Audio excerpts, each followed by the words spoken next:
एक समय की बात है। एक छोटे से गांव में रामू नाम का एक सीधा सादा किसान रहता था। रामू गरीब था, लेकिन मेहनती और ईमानदार। उसका परिवार छोटा था।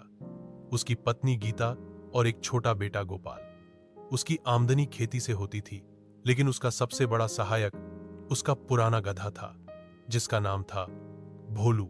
भोलू गधा बूढ़ा हो चला था, लेकिन फिर भी रामू का हर बोझ उठाता, खेतों से बाजार तक अनाज और सब्जियां पहुंचाता और रोज के काम में मदद करता। गांव के लोग अक्सर रामू का मजाक उड़ाते कि वो आज के जमाने में गधे का इस्तेमाल करता है, जबकि और लोग बैल, ट्रैक्टर या साइकिल तक ले आए हैं। लेकिन रामू हमेशा कहता, भोलू सिर्फ एक जानवर नहीं है, वो मेरा साथी है। उसने मेरे मुश्किल समय में मेरा साथ दिया है। मैं उसे ऐसे नहीं छोड़ सकता। नया गधा या पुराना साथी। समय बीतता गया।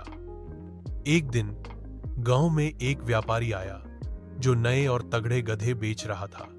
वह रामू से बोला, भाई, ये पुराना गधा अब किस काम का?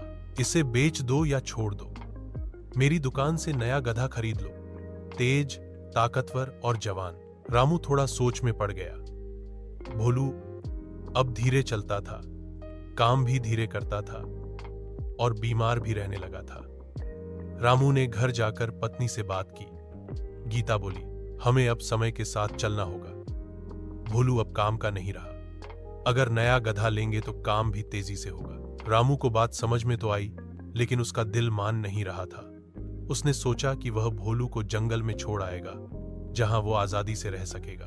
अगले दिन वह भोलू को ले जाकर पास के जंगल में छोड़ आया और बिना कुछ कहे लौट आया। जंगल में अकेलापन। भोलू जंगल में अकेला पड़ गया। पहले तो उसे अच्छा लगा कि कोई बोझ नहीं, कोई हुक्म नहीं, लेकिन जल्दी ही उसे भूख लगी, डर लगने लगा और उसे अपने पुराने दिन याद आने लगे। रामू का प्यार, गोपाल की मुस्कान और खेतों में साथ बिताया समय। इधर रामू ने नया गधा खरीद लिया। शुरू में सब कुछ अच्छा चला। नया गधा तेज दौड़ता, ज्यादा बोझ उठाता, लेकिन वह गधा बहुत जिद्दी था, बात नहीं मानता था। कई बार लात मार देता, खेतों में बर्बादी कर देता। रामू को जल्दी ही समझ आ गया कि यह नया गधा भरोसेमंद नहीं है। पुराना साथी याद आया। रामू को भोलू की याद सताने लगी। जब भी वो खेत में जाता, उसे भोलू की आवाज याद आती। उसका दिल पछतावे से भर गया। एक दिन गीता ने भी कहा, रामू, मुझे लगता है हमने भोलू के साथ गलत किया। वो भले बूढ़ा था, लेकिन वफादार था। नया गधा तो कामचोर निकला। रामू को नींद नहीं आई। सुबह होते ही वह जंगल की ओर भागा। वह भोलू को आवाज देने लगा, भोलू, ओ भोलू, कहाँ हो मेरे दोस्त?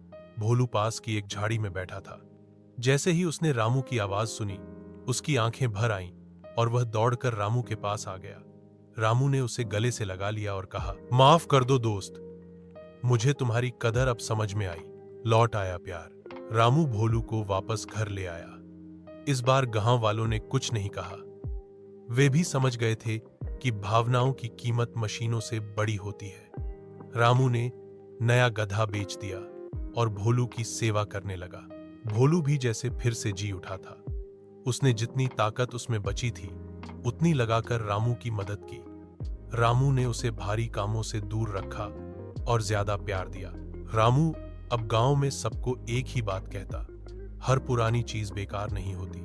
कुछ रिश्ते, कुछ साथी वक्त के साथ और भी अनमोल हो जाते हैं।